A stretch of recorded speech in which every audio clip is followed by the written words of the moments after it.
Title is the Transfer Maze, High Cost to Students in the State of California. I know I'm preaching to the choir with these numbers. They are going to be repeated, but for the sake of the report, I should highlight that California is not expected to meet future workforce demands. We are projected to be short approximately 1.1 bachelor degrees by 2025.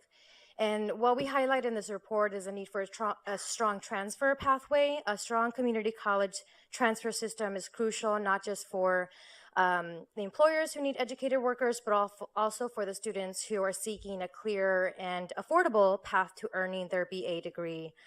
This is why ambitious goals like those outlined in the CSU Graduation Initiative 2025 are so crucial, because the reality is the majority of community college students seeking to transfer, only 4% do so after 2 years, 25% do so after 4 years, and 38% after 6 years. The transfer maze is truly hurting our students. First, it's costly, costing some community college transfer students anywhere between $36,000 to $38,000 more to earn a BA degree than a student who starts at a four-year university. Second, community college students essentially have to choose between applying to the CSU and UC because of differing admissions requirements, even with the ADT. In contrast, high school students can take A to G and have an equal shot at both systems. To ensure a clear pathway to transfer, we offer a few recommendations in our report. As you have outlined in your CSU Graduation Initiative 2025, increasing the 2-year graduation rate of transfer students to 45% cannot be done without bold investments in enrollment management, addressing remediation challenges, and we thank you for your leadership in this regard, professional development for faculty who work with students, and those are just a few of the many bold investments that need to be made to provide a more seamless transfer pathway for students. A bright spot in the maze continues to be the ADT pathway. In 2016, associate degree for transfer earners represented 31% of the total CSU transfers. 48% of the students with an ADT degree graduate within 2 years from the CSU with their BA degree, compared to 27% for traditional students. We urge you to continue to work to strengthen the ADT pathway in partnership with the California Community College System. We also ask you to consider to reinstate the SB 1440 IOC committee to ensure that there is coordination between the CSU system, the California Community College Chancellor's Office for a smooth implementation process, and make recommendations for further changes. And I think that might be warranted given the many policy changes at the CCC and CSU. We also offer ourselves as continued partners in this work. Thank you for your time. Thank you, Ms. Vasquez. Is Ms. Egan here? Okay. Thank you for taking the time to speak with the committee today. We have one item on today's consent agenda, approval of the minutes from the July meeting. If there are no objections, the minutes are approved. Okay, we have another speaker, Trustee Spitanik. Actually, it's not any objection to the minutes. It's just I want to be recognized as soon as you get that done. All right. Item 1 is an information item regarding enrollment management. Actually, the item will... Could I be recognized, please? Yes. If we have the agenda. Yes. Thank you. The faculty in the campuses have been expressing concerns about the impact of Executive Order 1110 and the revised Executive Order 1100 on their academic programs and courses. If you're not aware, Executive Order 1110 pertains to the changes in developmental programs for math and English, and the revised Executive Order 1100 was intended to provide clarification of the parameters of general education, but it has resulted in the need for significant changes to general ed on many campuses without sufficient time for appropriate academic review. Both of these executive orders are closely tied to the Graduation Initiative 2025 and also have connections to the language in the 2017-2018 State Budget Act requiring the CSU Board to adopt several specific academic policy changes by May 1st of 2018. I'm requesting that an informal discussion be agendized for the November 2017 meeting of the Committee on Educational Policy regarding the intent and practice of these executive orders and other activities being considered that relate to the policy changes the Board may approve must approve by state statute by May the 1st of next year. One thing I'll also point out is that in your packet that you have received, as part of the report for the ASCSU, there is an ASCSU resolution summarizing the concerns of CSU faculty and campuses regarding these two executive orders. I highly recommend that you read through this resolution. Thank you.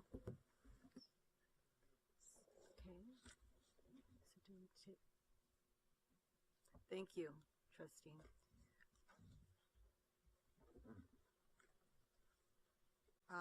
So item 1 is an information item regarding enrollment management, and the item will be presented by Nathan Evans, Chief of Staff and Senior Advisor for Academic and Student Affairs, and April Gromo, Director of Enrollment Management Services. Mr. Evans, begin, please.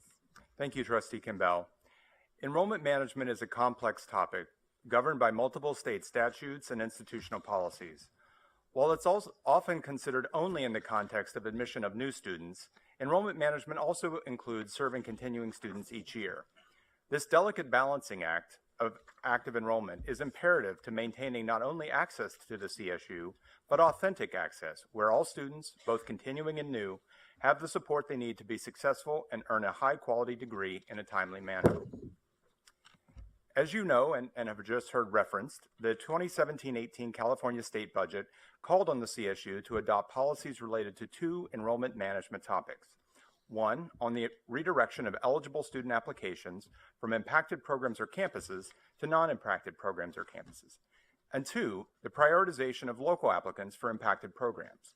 This deadline prescribed in the budget for the approval of these policies is May 2018. In the context of admission, impaction occurs when an undergraduate major, program, or campus receives more applications from eligible students than can be accommodated given the resources of a program or campus itself. Redirection is a process where the CSU sends the application of students who cannot be accommodated at an impacted campus to another campus. This currently occurs, but only for students who earn an associate degree for transfer. To meet the prescribed May 2018 deadline, we've developed a timeline of presentations, allowing the board to review the complex topics and issues related to enrollment management as a foundation on which to base these new policies. These presentations culminate with board action at the March 2018 board meeting. Now I would like to invite April Gromo, Director of Enrollment Management Services, to present the balance of today's item. April? Thank you, Nathan. Enrollment management is broadly defined as practices and strategies used by institutions to adjust and balance student enrollment to ensure the campus can meet the needs of both continuing and new students. In the context of the CSU, enrollment management is governed by a number of statutes that are detailed in the California Master Plan and other California Education Code sections, by Title V, and by an enrollment management policy that was adopted by the Board of Trustees in 2000. The California Master Plan was authored in 1959 and has remained largely unchanged for more than 50 years. It was designed to ensure access for qualified students at the California community colleges, the CSU, or the University of California, while also recognizing the important role private higher education institutions play in educating California students. According to the Master Plan's admissions targets, California community colleges are to admit any student capable of benefiting from instruction. The CSU is to select among the top 1/3 of the high school graduating class and accept transfer students from community colleges who earn a 2.0 grade point average or higher. The Master Plan and California Education Code also state that the CSU should strive to maintain an undergraduate student population distribution that is 60% upper division and 40% lower division. And the UC is to select among the top 1/8 of high school graduating class while taking transfer students who earn at least a 2.4 GPA. In addition to the Master Plan, there are a number of California Education Code sections that govern enrollment management. I will review the most pertinent sections very briefly. The first section sets enrollment priorities for the CSU, stating that the CSU should prioritize enrollment of continuing students, followed by new associate degree for transfer students, other new transfer students from the California community colleges, other new qualified transfer students, and finally, California residents entering as a freshman or sophomore in that order. Within these priority categories, Ed Code also lists groups of applicants who should receive priority admission, such as veterans who are California residents. Under the statute, the Board of Trustees adopted provisions to Title V to allow campuses to establish enrollment targets or quotas as needed, while prioritizing resources for enrollment at the upper division level. The policy also indicates that the CSU may divert new students to California community colleges if necessary. A critical section of Ed Code highlights the importance of campuses maintaining a balanced undergraduate enrollment and ensuring that the CSU can accommodate eligible California resident students at both the freshman and transfer levels. Eligible applicants must be accommodated at the campus or major of choice unless it is designated as impacted.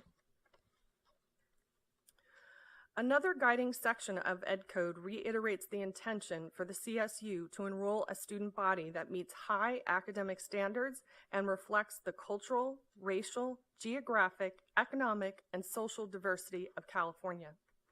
This is accomplished by 1, developing fair and easily understandable admission standards and criteria, 2, providing opportunities for students who have course deficiencies beyond their control, and 3, consulting with California's diverse ethnic and cultural communities. The most recent statute that governs enrollment management created the Associate Degree for Transfer program, requiring the CSU to provide students who earn an ADT priority admission, junior status, and redirection if necessary. As intended, the Associate Degree for Transfer continues to grow in popularity as the best preparation for transfer to the CSU. The growth of ADT enrollees over the past 6 years is shown in blue and gray in this chart. In fall 2016, 15,000 students were guaranteed access to the CSU through the ADT pathway. ADT applications are expected to continue to rise as the community colleges offer more ADT programs and more students take advantage of this pathway. The CSU continues to work closely with California community colleges to market the Associate Degree for Transfer as the primary transfer pathway to a CSU bachelor's degree. As you have heard, enrollment management in the CSU is governed by multiple statutes, administrative code, and board policy with clear prescriptions for what groups of students should receive priority. With this background, I would like to briefly cover the ways in which the CSU currently determines eligibility for admission. Transfer students are required to have completed 60 or more transferable semester units, completed at least 30 semester units of general education courses, including written communication, oral communication, critical thinking, and mathematics/quantitative reasoning, the Golden 4 courses, with a grade of C- or better, achieved a GPA of 2.0 or higher, and be in good academic standing at their last college. For first-time freshman students, they're required to be high school graduates or equivalent, have completed the A through G requirements with a grade of C- or better, and have earned an eligibility index that qualifies for admission. The eligibility index is a weighted formula that includes a student's high school GPA and a score on either the ACT or SAT. While these criteria represent our current eligibility models, on occasion, the state requests a study to determine whether the current admission eligibility measures are consistent with the targets in the master plan.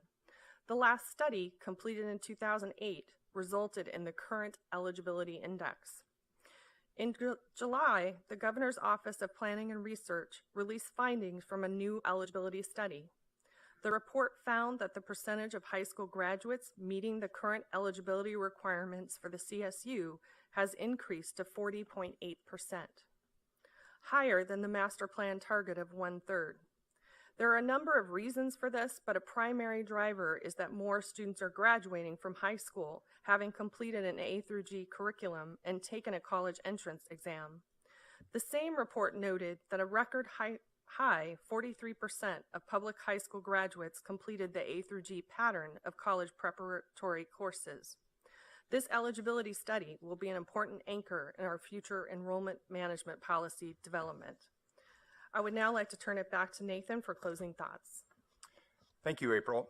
As the board prepares to consider updating policies related to the redirection of undergraduate applicants and providing priority for and impacted programs to local students, understanding the context and constraints on enrollment management is imperative.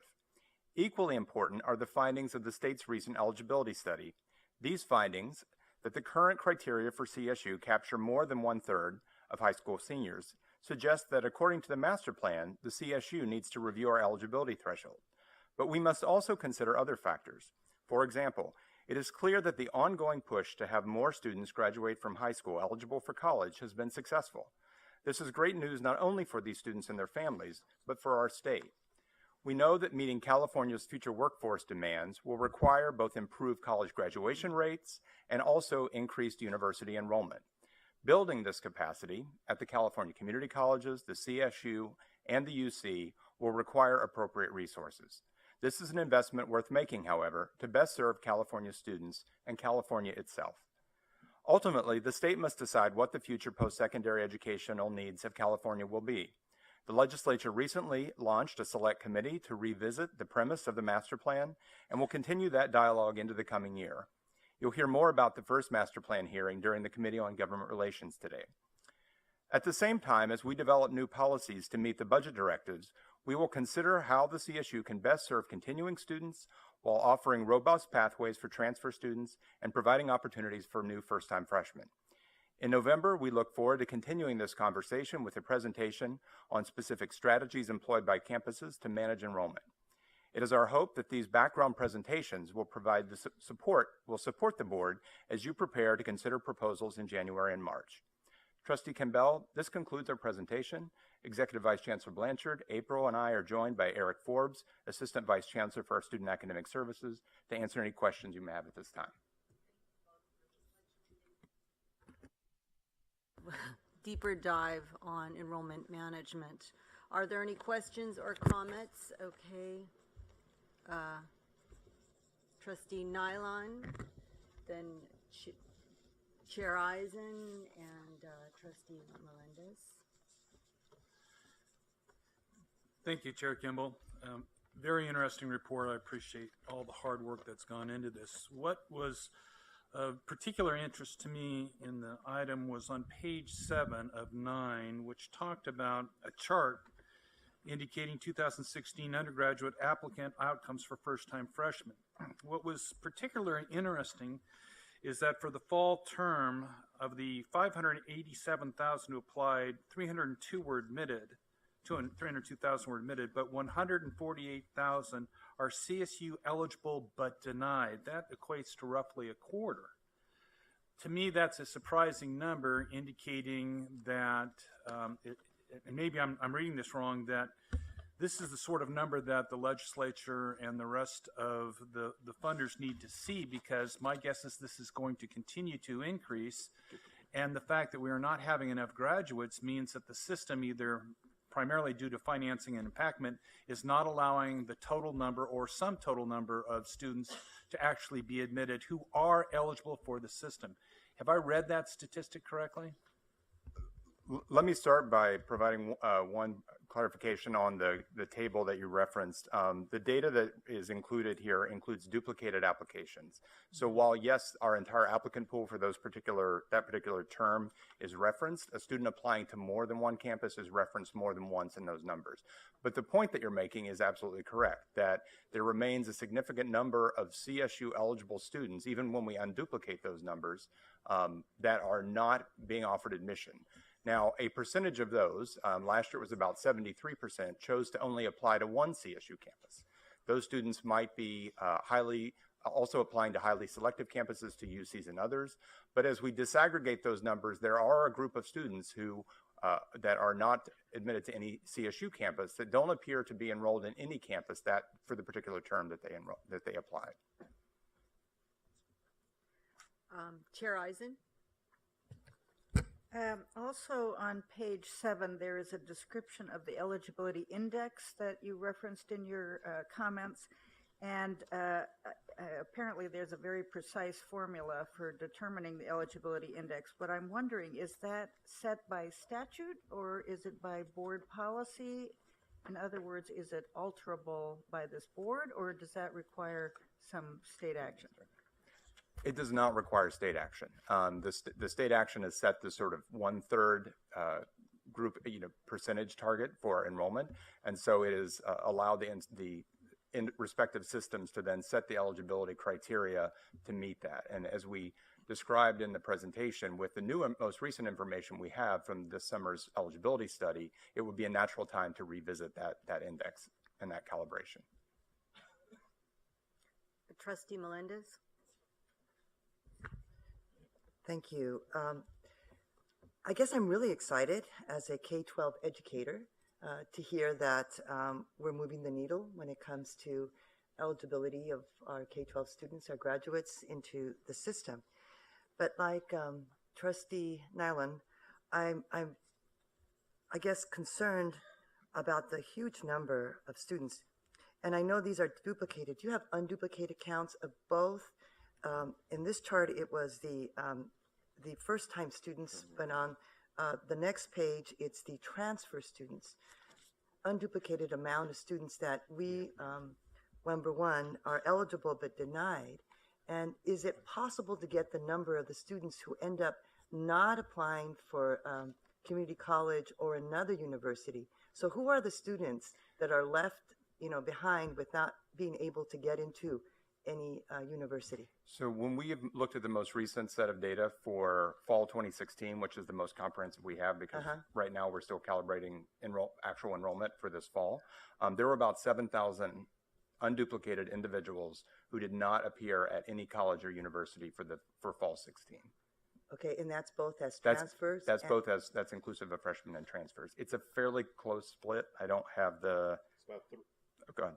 3797 as first-time freshmen and 3276 as undergraduate transfers. Okay. And I'm also, and I believe it's probably in the next presentation that you'll be providing, looking forward to hearing in terms of strategies, because when I think about 7,000 kids, students who, met A through G, who are excited about going to college and end up going nowhere. I think that really, I guess, in my heart, places a burden on, what are we doing? What kinds of strategies? So I'm looking forward to hearing about the strategies and the innovative ways in which we're trying to find beyond the brick and mortar, that traditional way in which we work with students and educate them, that we can find ways in which we can reach those 7,000 students. Thank you. Trustee Taylor? Thank you. This may be a premature question, given we're going to talk about this again in November and January and probably March and May. But the legislation that you outlined, the bullet points on page 5, one of them requires us to grant a student priority admission to his or her local CSU. And I'm sure, we've got ways to define what's local, what's not, but what do you do when a student wants to apply for a major and their local CSU doesn't offer that? Are they given local status at a school on the other end of the state?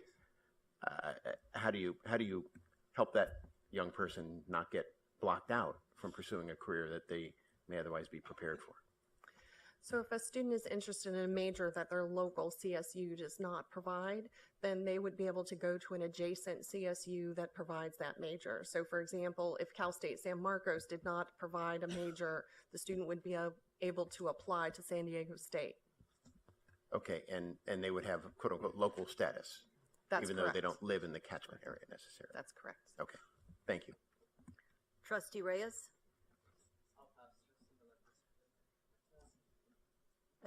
Trustee Stepanek? Actually, I have two questions. The first one has to do with the students in that are going to be denied access and trying to balance that with the pressure, as you said, that under the master plan, we are to be taking the upper 1/3. Where do you see in terms of the state legislators in that, the particular leaning going on? I mean, on one hand, there's pressure for us to take these additional students in, and yet there's also this pressure that says downsize so that we are meeting, quote, the master plan itself. So that's my first question, if you want to respond. How are we trying to balance those? We have an admissions advisory council in the system that will be examining that conflict you described between access on the one hand and downsizing on the other, with the goal of protecting populations we want to serve in doing that. So we need to respond to the finding, to the study that shows that we're 9 to 11% over the 1/3 that we would have been at had we been maintaining that. Of course, remember, we were responding to the previous index and the previous policy all this time. But now we've discovered that, in fact, we might be drawing more students to the CSU. The master plan allows us to move students to community colleges as needed if we need to make these adjustments. But again, we want to protect what we are doing and protect the communities we're serving. So that has to all be hammered out. That's a perfect lead into the second part of my question. We have the right to be able to redirect entering freshmen returning away to a community college, but then that starts to aggravate a different situation where more and more it's under state statute that we have to be able to receive and find a place for people that are coming from the community colleges. We're very much at risk of generating an imbalance of suddenly having a lot less freshmen than we actually have transfers. And what are we looking at to try to maintain some leveling there? As was, I believe, described by April, there are also provisions that indicate that the CSU will have to maintain a balanced enrollment and address exactly what you're describing. Now, it doesn't, the existing education code and the master plan itself doesn't describe what that balance might be other than setting these percentage thresholds of upper division to lower division.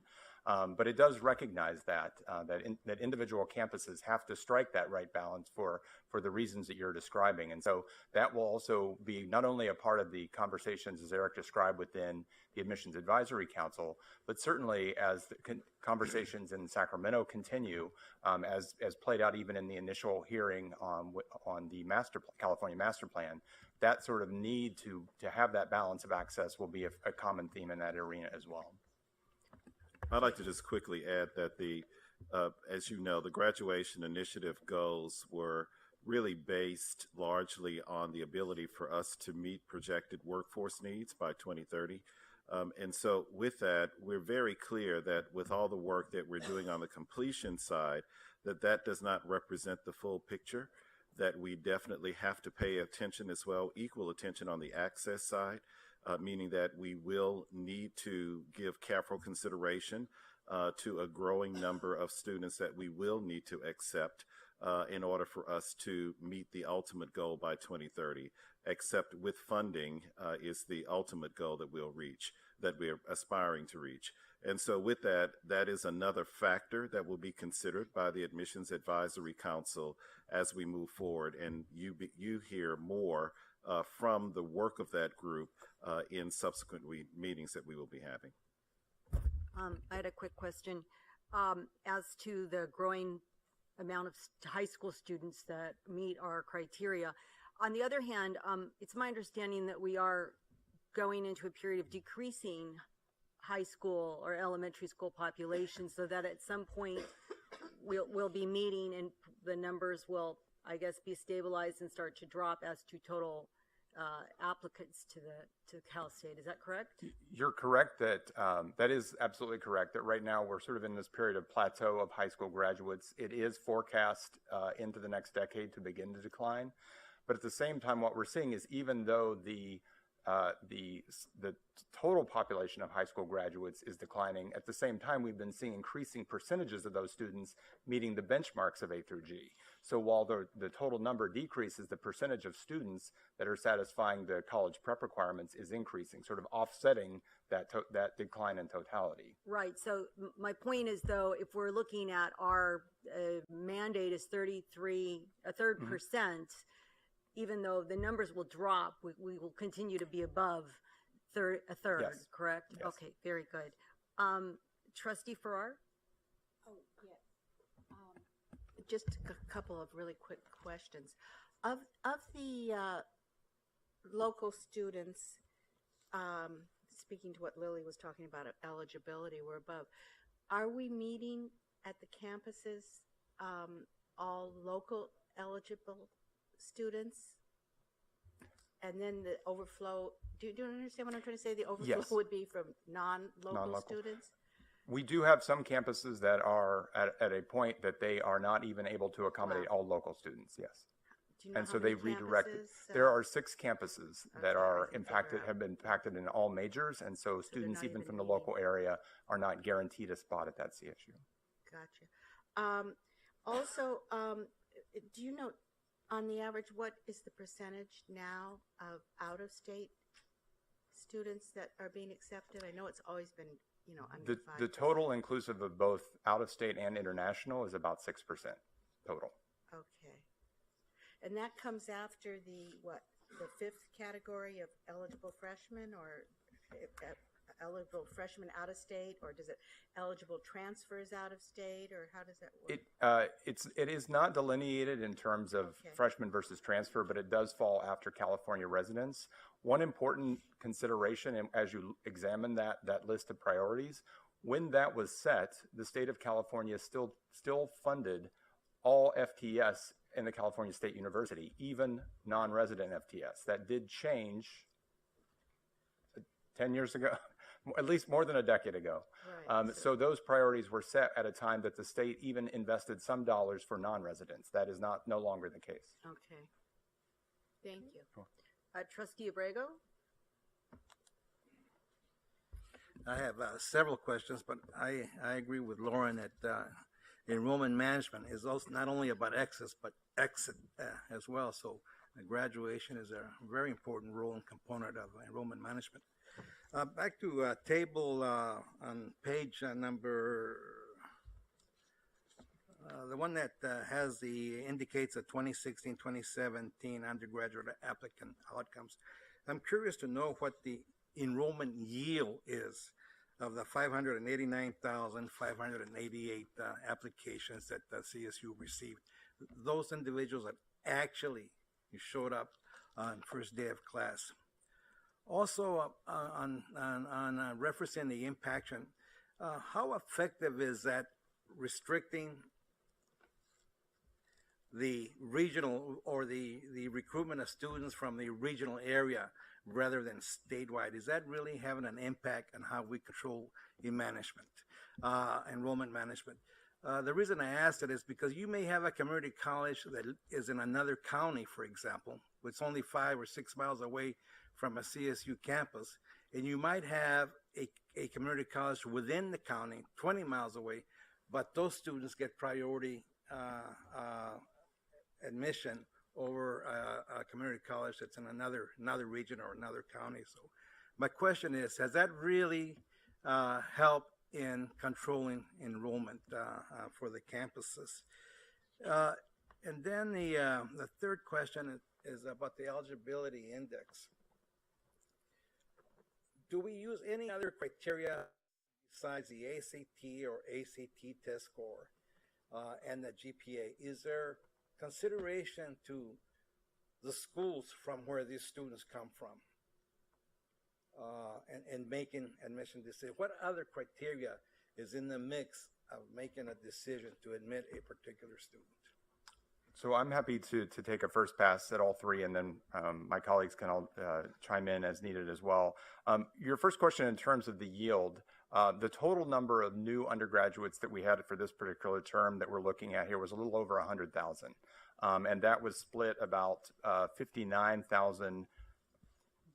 Let me flip back. Do you have it there? About 59,000 new freshmen and about 51,000 new transfers. So that was, so it was about 110,000, excuse me, yeah. 110,000, yeah, 110,000 total. The yield is about a quarter for first-time freshmen. So on those that are offered admission, about a quarter end up enrolling. And for community college transfers, about 50%, a little over 50% of those that are offered admission. Actually, it was up to 60% last year. It would be helpful to me also if we could indicate the enrollment yield over the past years to know if there's any progress in getting bigger numbers. Yeah, will do. We can certainly do that. Your second question was regarding, thank you, recruiting in the local areas. So all of our campuses do have a local service area to which they provide outreach services. That's sort of more of building the college culture, understanding admissions requirements. All of our campuses do recruit at a statewide level. So they are present at college fairs and college nights and transfer fairs across the state. So all regions have that base of outreach service, trying to build the pool of potential applicants. But the campuses also complement that by recruiting in areas across the state. Now, how much they do does vary by CSU campus. Those campuses that may not have a sufficient sort of local area of college-age population absolutely have to recruit very heavily across the state to fill their capacity. Others do not as much. But to your point, that also provides opportunity for students to look more broadly. Because for some students, their balance of local and non-local may be skewed almost exclusively local. On other campuses, it may be more of a natural split given their local demographics and what college-age population they have in the immediate area. Just to be clear, so the campuses have the flexibility to recruit outside their and admit students outside their regional service area. Yes, they do. The last question regarding other criteria, in terms of eligibility, the criteria for first-time freshmen, it is a completion of A through G, high school graduation or equivalent, and then the sliding scale of ACT or SAT. For an impacted campus or program, they do add supplemental criteria beyond that, which might include school of attendance. It might include specific preparation for that particular major that a student is seeking. So at the eligibility level, those are the criteria are limited to what we described. But for impaction, when a campus has more demand or a program has more demand than capacity, they do use supplemental criteria like you referenced. So for impacted majors, the campuses are left to develop their own supplemental criteria, or does the board have some input into that? So, and go ahead. We request information from our campuses every year. They need to identify which programs and their plan for the next year in terms of what they will impact. They need to demonstrate that there is, in fact, a condition where there are more applicants that are admissible than there are seats available for those students. And so they submit that to us, and then they inaugurate a plan for the next year. Any changes in plan are brought to the board, usually in May, so that you know what campuses have added more programs that are impacted or have deleted those. And just to add, at the May board meeting, there was discussion that some of the campuses have actually discontinued impaction on programs. And for example, San Francisco State has discontinued impaction at the upper division transfer and first-time freshman level. So campuses do evaluate that status annually and make adjustments as needed. One last question, and I don't know if it's appropriate in this category, but one of the speakers mentioned SB 1440, and since we focus a lot on recruitment of community college students, she mentioned something about reinstating some kind of a committee. What was that in reference to? So at the inception of Senate Bill 1440, a committee of representatives from both the California community colleges and the CSU began meeting sort of in the title of the committee was the Implementation and Oversight Committee. So it was the working committee between the two segments to sort of lay the foundation for that new transfer pathway. That committee was comprised of representatives from the academic senates from both segments, the student associations from both segments, as well as representatives from campuses and system offices from both segments. And they worked through, for example, developing the curricular framework, the transfer model curriculum, how priority would be afforded to these students, those sort of operational issues that the new legislation really challenged the two segments. It really was focused on implementation over a series of years, and that started in 2010-11. After a period of time, the sort of necessity of sort of building all those infrastructure layers had diminished, and the committee met less regularly. So it's been on about a two-year hiatus. We actually have had other conversations with representatives from the community colleges about the potential to reinstate some type of venue for those type of conversations to continue, because many of the initial needs were all met. And so we are sort of looking at what that might look like going forward. Okay. Trustee Reyes, and then Chair Eisen and Trustee Carney. Thank you. I had two questions. My first one is going back to Trustee Abrego's question about supplemental criteria. Can we know what supplemental criteria is for each CSU?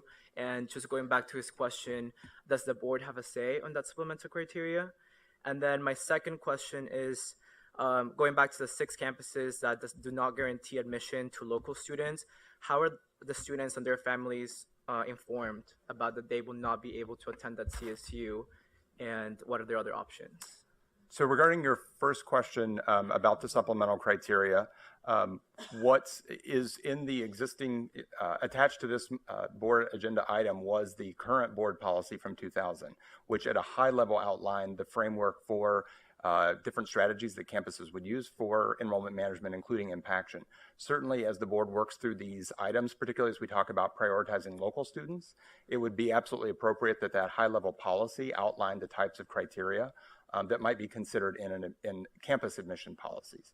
And then to Eric's point, then each year as campuses respond to the dynamics of their resources and enrollment in particular programs, that high-level criteria could be used to then judge the submissions by campuses and looking to make sure it does align with the board's intent. So that would be the first element. For those campuses that are impacted in all programs, that is certainly conveyed by those campuses in their local high schools and community colleges. It's conveyed at the statewide level through actually counselor conferences that are happening this week and next week across the state.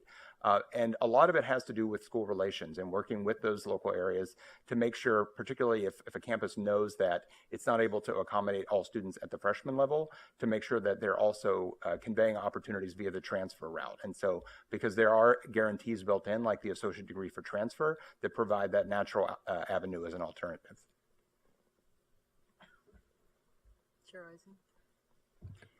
So I'm back to the eligibility index. So on page 9, there are two numbers that in my head are competing with each other.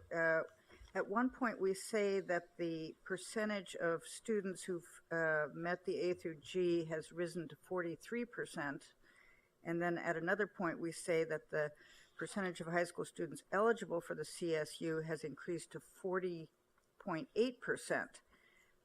Is it because of the application of the eligibility index that we have those two numbers? In other words, is the eligibility index acting as a additional filter on eligible students beyond the A through G requirements?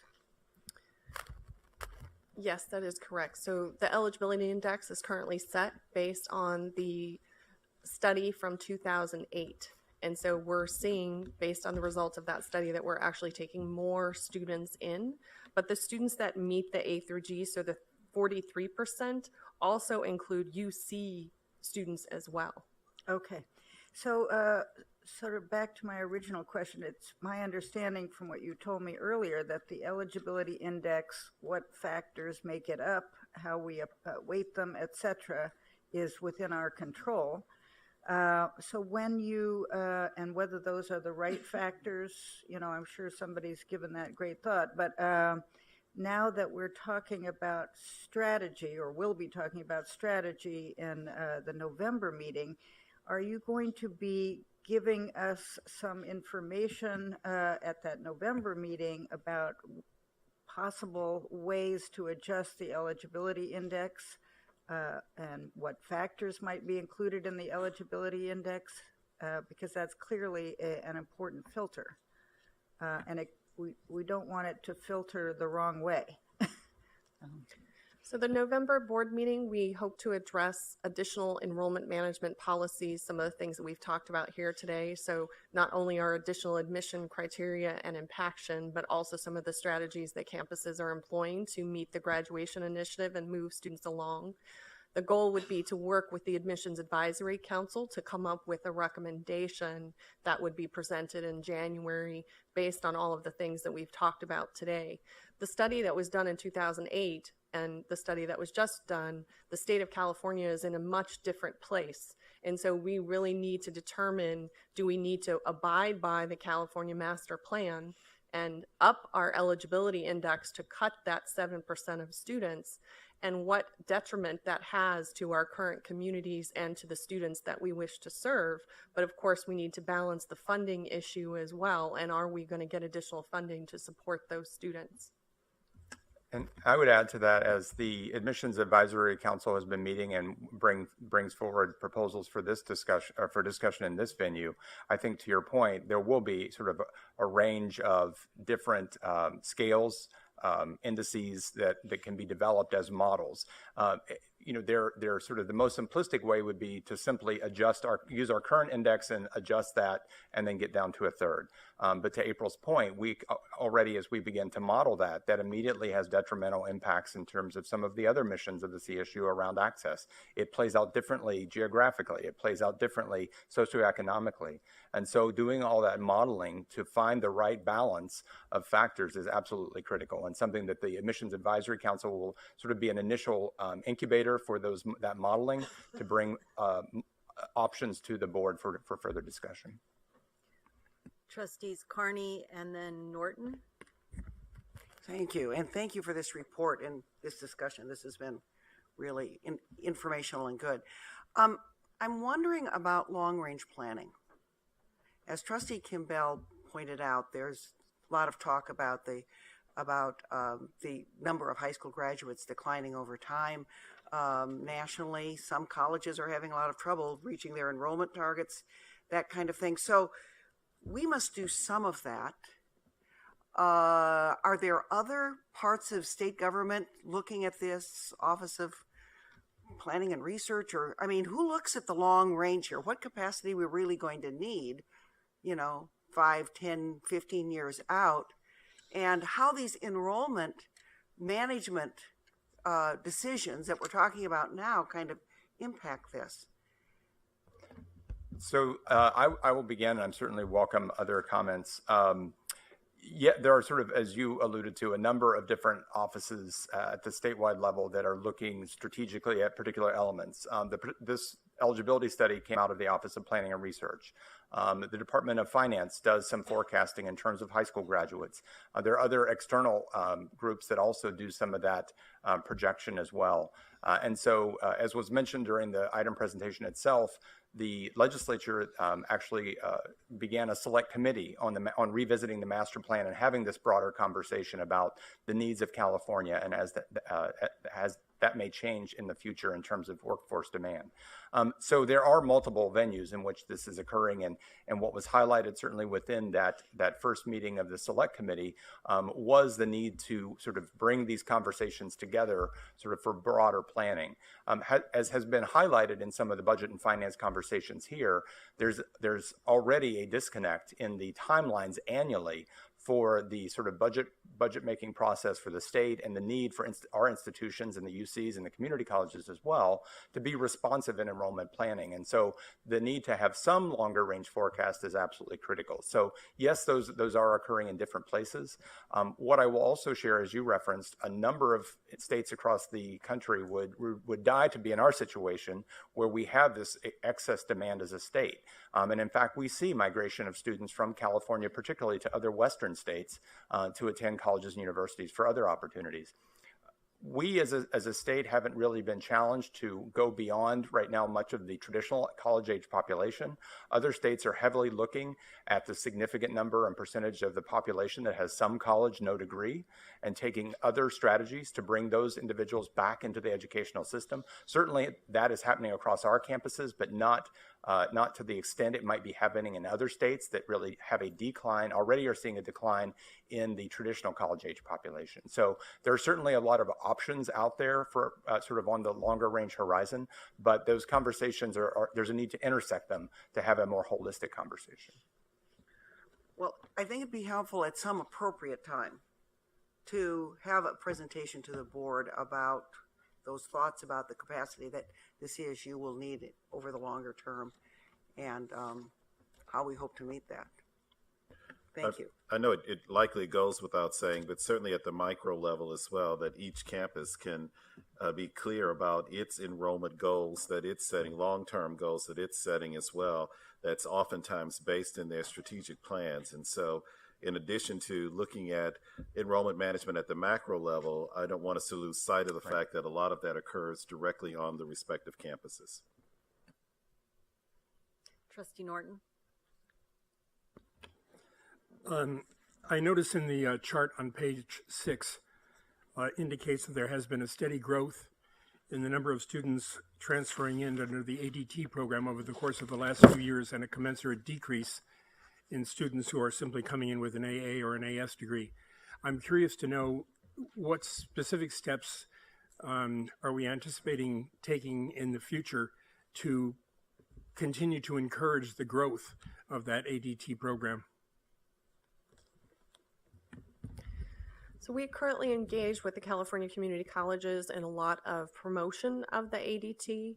There's been state funding to start a campaign around this. We also promote this at our high school counselor conferences to ensure that high school counselors are aware of this pathway, and this may be another option for their students, especially students that are more place-bound and need to potentially support their family and be closer to home as a different pathway. So we are doing a number of specific steps with the community colleges in promoting this pathway.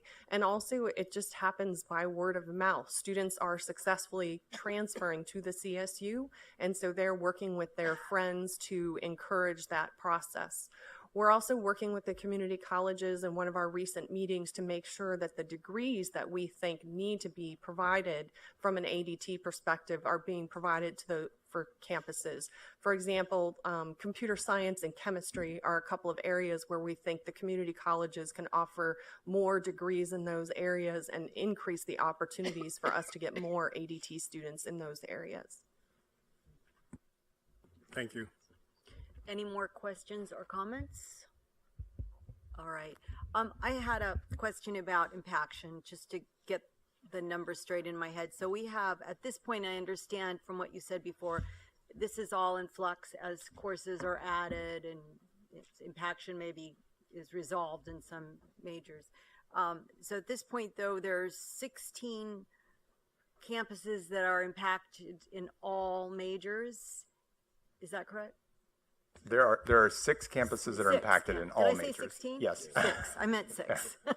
6. And then I heard 17 have some impaction. Yes, that's correct. So that leaves just 6 wide open. There, even within those wide open campuses, nursing is the quintessential example where even at a campus that is open to all eligible applicants, they still may have an impacted program, and it's frequently nursing. All right. Thank you. You're welcome. All right, then, thank you very much for that information. We've been asked to hold item 2 regarding student athlete academic support until this afternoon to permit Lieutenant Governor Newsom to be present. So we will proceed to item 3. This is an information item regarding research, scholarship, and creative activities. The item will be presented by Lauren Blanchard, Executive Vice Chancellor for Academic and Student Affairs, Mary Papazian, President at San Jose State University, and Ganesh Raman, Assistant Vice Chancellor for Research. Dr. Blanchard, please begin. Thank you so much, Chair Campbell. Last year, we provided an overview of the importance of research, scholarship, and creative activities in the California State University.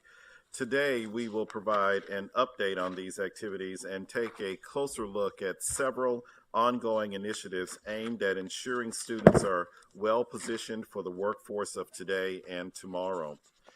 Research, scholarship, and creative activities are integral to the California State University's mission. These activities engage and support students, igniting their passion, increasing the frequency of their interactions with faculty, and connects them with future careers. They also contribute to faculty excellence, supporting the recruiting and retaining of outstanding faculty, keeping CSU curriculum at the forefront, and stimulating learning that carries into the classroom. Finally, these activities harness CSU faculty expertise to address the needs of California. Students work with faculty to respond to problems such as environmental concerns about our coast and oceans and improving health and well-being in California communities. I will now invite Dr. Ganesh Raman, Assistant Vice Chancellor for Research, to speak further about research, scholarship, and creative activity at the CSU. Ganesh? Thank you, Dr. Blanchard. CSU faculty excellence is demonstrated through high-quality classroom learning, publishing, and cutting-edge research. Over the past 5 years, CSU faculty have produced 33,000 journal publications. Most journal publications had student co-authors, and collaboration with the University of California has created scholarship avenues for our students and faculty, as well as pipelines to PhD programs. In 2015-16, faculty submitted more than 5,000 proposals for research grant funding, with a notable 44% success rate, significantly higher than the national average of 20 to 22%. This is testament to the quality of CSU faculty proposals and our focus on the critical education needs of students from historically underserved communities. As part of a recently concluded $4.6 million 5-year grant from the Helmsley Trust, the CSU has been encouraging faculty to collaborate in creating an integrated intervention with at least 3 high-impact practices, supporting STEM students inside and outside the classroom. And in August, the CSU organized a STEM conference for faculty and staff. Presenters covered topics such as the importance of interdisciplinary and multidisciplinary collaboration, and the role student-centered active learning plays in student success. Opportunities such as these help faculty hone their skills and share best practices for integrating research into the learning environment. The CSU received $579 million in external grants and contracts, an increase from 2014-15's $567 million at a time when research funding for higher education is decreasing nationally. These are not general funds for basic university operations. Our faculty compete for these funds and use the awards for innovative projects that benefit California and enhance student learning by introducing them to new subjects, inspiring and challenging them, and preparing them for 21st century careers. Nationally, students from historically underserved communities are particularly underrepresented in science, technology, engineering, and mathematics, or STEM fields. The CSU is working to close this equity gap. In 2016, 12 CSU campuses designated as Hispanic serving institutions received $66 million from the U.S. Department of Education. Campuses are using this funding to increase the number of Latino and low-income students pursuing and earning degrees in STEM and develop model transfer pathways for STEM between community colleges and the CSU. Research, scholarship, and creative activities inspire and challenge CSU students while providing an opportunity for faculty to showcase their work. For example, Fran Siegel, an arts professor at CSU Long Beach, received a Fulbright Award in 2015-16 to research the ancestral Bahian landscape of the African diaspora for a solo exhibition at the UCLA Fowler Museum. Such exhibitions let students see the talents of their professors and what is possible in their fields. Meanwhile, these faculty artists can share their studies with a wider audience. Finally, research, scholarship, and creative activities allow students to connect with and prepare for future careers. 13 CSU campuses have received $82 million in the past 5 years through the California Institute for Regenerative Medicine, also known as California's Stem Cell Agency. Through this funding, students receive training and internships that prepare them to be the next generation of stem cell scientists. I would now like to invite San Jose State University President Mary Papazian to say a few words about a unique CSU-NASA partnership that also provides opportunities for students and prepares them for the workforce. President Papazian? Thank you, Assistant Vice Chancellor Rahman, and I appreciate this opportunity to comment briefly on a shining jewel in our research portfolio. For more than 3 decades, San Jose State and NASA have collaborated on world-class human factors research, principally focused on the safety, efficiency, and reliability of NASA's aviation and space missions. The numbers tell their own story. Multiple grants totaling well in excess of $200 million in previously funded research, and a new 5-year, $88 million grant that began in early 2017. But those numbers tell only part of the story. Since 2011, 3 San Jose State psychology faculty members, Professor Emeritus Kevin Jordan, Professor Sean Laraway, and Assistant Professor Susan Sinersky, have intentionally and meaningfully involved scores of current and former CSU students in their research by collaborating with them on over 100 published papers or presentations. In the past 2 years alone, the grant has supported more than 80 student interns, including 49 from CSU campuses and 2 military veterans. The full list of home campuses speaks to the program's impact, from Smith to Stanford and Japan to the Netherlands. Most students are pursuing master's degrees, but others range from high school students to PhD candidates. Our professors say that what means the most to them is watching these young scientists grow. Nearly all pursue advanced degrees, and many will choose to serve this country as researchers at NASA or other federal agencies. Dr. Jordan has called his work with undergraduate and graduate students a hallmark of his career. In his words, the most gratifying thing in the world is to know that I've contributed to the next generation of scientists who will contribute to the next generation of breakthroughs. This epitomizes what it means to support student success and affirms our shared mission. Thank you for allowing me to share this story with you today. Thank you, President Papazian. As evidenced by this partnership, students often conduct research side by side with faculty, and these opportunities exist across the CSU. At CSU Fresno, students participate in a global collaborative on particle physics. At Cal Poly Pomona, students are part of an astronomy minority partnership. And at CSU Fullerton, students were key contributors to the first direct detection of gravitational waves, inaugurating a new era of astronomy. Faculty continue to engage students in these hands-on experiences, involving students who otherwise may never have had an opportunity to be involved in research, scholarship, or creative activity. And The CSU's dedicated alumni continue to recognize the importance of these activities. This year, alumnus William Frost gifted $110 million to Cal Poly San Luis Obispo for student research, a record gift for the CSU. Now, Dr. Blanchard will offer his closing thoughts. Thank you very much, Dr. Rahman and President Papazian.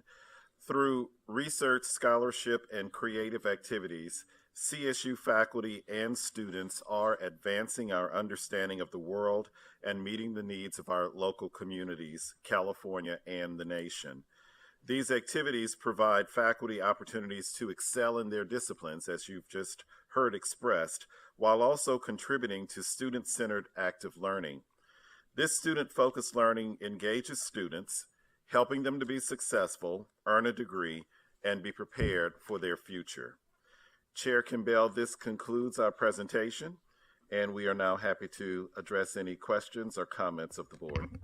Thank you for this presentation. Are there any questions or comments? Trustee Taylor? Thank you, Chair Kimbell. There are many things to like about this item. I get goosebumps when I hear stories about Dr. Papazian, NASA, and faculty members who engage dozens of undergraduates in research, or the SLO alum who's making that happen. And hands-on learning is the best way to learn.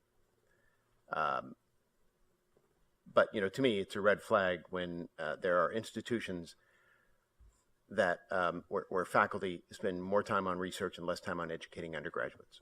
And there are institutions, not necessarily ours, in this country where the intellectual core of the institution is not connected to the education of undergraduates. And very often, faculty in those institutions buy out the teaching research. And so the tenure track faculty, who are the guts of the place, aren't connected to what undergraduates learn on a day-to-day basis. How do we at CSU ensure that we pursue wonderful research opportunities, but make sure we aren't leaving behind the importance of connecting that research with undergraduate education? In other words, how many teaching waivers do we grant?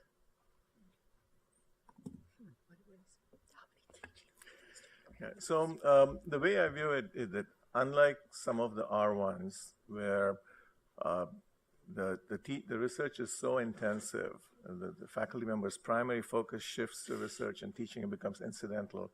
Correct. I don't see a danger of that happening, in the CSU. Clearly, our research, scholarship, and creative activities are much more directly connected to student success, and they're also connected to faculty knowledge renewal. So the faculty can have more currency in the field. Mm-hmm. They understand changes in the field. Students like faculty who are inventing the future. And also, so essentially we are providing them, fresh food. The analogy I like to use is we go to a restaurant, you like to use fresh food, not canned food.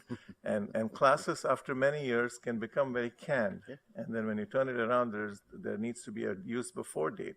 So what happens with research is there's a constant injection of new ideas and currency. And so if our faculty are not just merely teaching from textbooks. Mm-hmm. And that's one component. The other part is the faculty excellence and essentially faculty gaining stature in their fields, mm-hmm. Which actually is a good retention tool for us to be able to first attract and retain top-tier faculty. I think ultimately what it comes down to, Dr. Rahman, is if you can in fact marry faculty who do research with teaching undergraduates, our student experience will be better than a lot of universities that charge a heck of a lot more.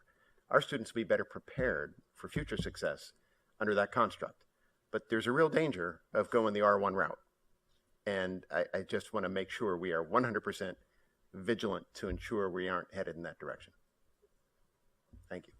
And I know that you also asked about the faculty release time across the system. I don't have that data right now, but I'll make sure that we get it for you and share it with you as well. Thank you. I'm really impressed, I have to admit, with the integration of research into the classroom, and that you see beautiful examples of that happening on a regular basis. I see that Dr. Marishta would like to provide an example of that, but the reality is that we see more of that happening at the CU than not, and certainly different from a standard R1.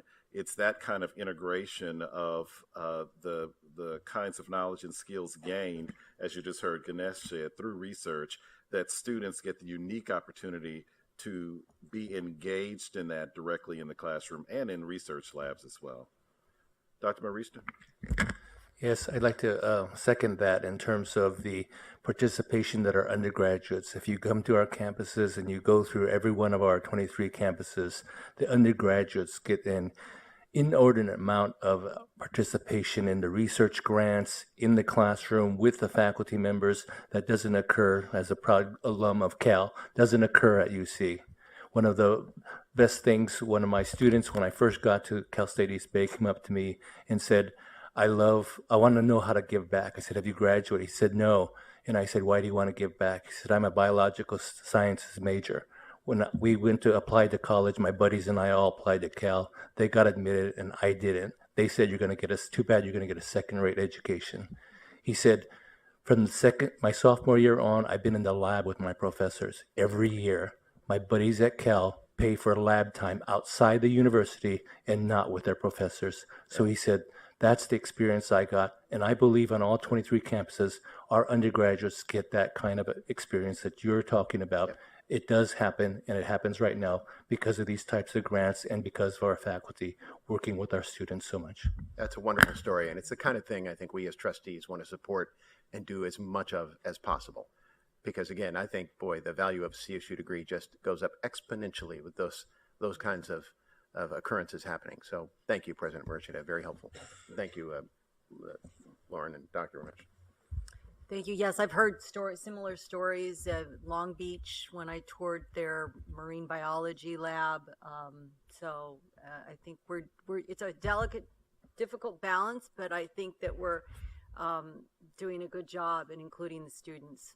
Are there any more questions or comments? Yeah. Jean? I'd just like to comment about the creative activities that are going on the campus, and there were 3 trustees Saturday night at Northridge for the fantastic Soroya Performing Arts Center opening, which was announced at this meeting in July. It was just a spectacular evening, and I wanted to commend you for the programming. I thought that the choice of showing on the dais a film with live orchestration and live choral group was absolutely perfect. And so I urge all of my colleagues to go there. It was a wonderful occasion. It was. I was there. Any other comments or questions on this topic, Chair Eisen? So I just wanted to thank the presidents, thank Dr. Marishta and Dr. Papazian for their examples. I mean, really makes it concrete for the board to hear some of these terrific examples. I wish, to be honest, we had all day to hear them, and my guess is we would need all week and all month to hear about all of them. But it really helps us to be the ambassadors for this amazing institution. And my first thought when I saw this on the agenda was, did we, the board, mandate that a report on research be provided? Why are we getting this report? I'm not really sure why we're getting it, but please keep them coming, because compared to a lot of other things that sometimes end up on our agendas, this is really, as Trustee Taylor said, the goosebump part of the meeting, and I really appreciate all of you who contributed to it. I'd like to just clarify that we know wholeheartedly that examples like this really reflect the heart and soul of both faculty excellence and student success, which are hallmarks of the graduation initiative, hence the reason why you're hearing this presentation today. Well, I was going to resist, but I can't anymore.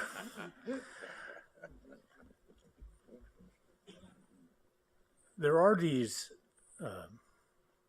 orthodoxies that exist in higher education about teaching versus research and creative activity. And in many places, as the conversation has alluded, they're accurate.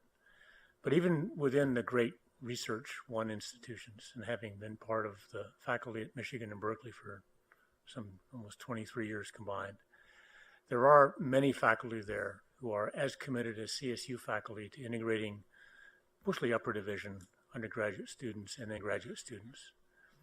But the research paradigm by federal funding of productivity drives so many of the big labs who are doing absolutely essential work in medicine and material sciences, et cetera, to go to using postdocs and research staff because of the productivity factor. The CSU, the more I learn about who we are and our faculty who are committed to a person, to the teacher-scholar model, I would say that it is a false dichotomy to think about teaching versus research and creative activity. But rather it is this integrated learning environment for our students, one that has both teaching in the classical sense, but guide on the side from a pedagogical sense to discovery and creation, and quite frankly, the preservation of knowledge. And so when you think about the uniqueness of the CSU at scale, to create an integrated learning and discovery environment, it speaks against this false dichotomy and this orthodoxy, and speaks to the way the students who need to be great in the future, in the workplace and in our social structures, where you have to manage everything at once, not one versus the other. And at the end of the day, whether you're creating or discovering or learning something in any of our disciplines or cross-disciplines or interdisciplines or all of the various adjectives we now put on the word discipline, the more our students learn to manage and feel comfortable in the space of ambiguity, the better our society will be, well beyond the ABCs of what they're studying. And I think that is the unspoken aspect of research and creativity. You're working in an area where you don't know how the pieces come together. So let's not lose track. And so I commend our faculty and our campus leadership and Ganesh and Lauren for bringing this report forward. It really is, it resonates with me in a very personal way, but also in sitting in this role as your chancellor. Very well said, Chancellor. All right. Any other comments or questions? No? We will return to the Committee on Educational Policy this afternoon. At this time, Chair Eisen, that concludes the Committee on Educational Policy. Thank you, Chair Kimbell. We'll have our lunch break now. We'll be back at 12:45, maybe even 12:40, so we can make room for your leftover agenda item. Well, we do have a chance to do. Okay.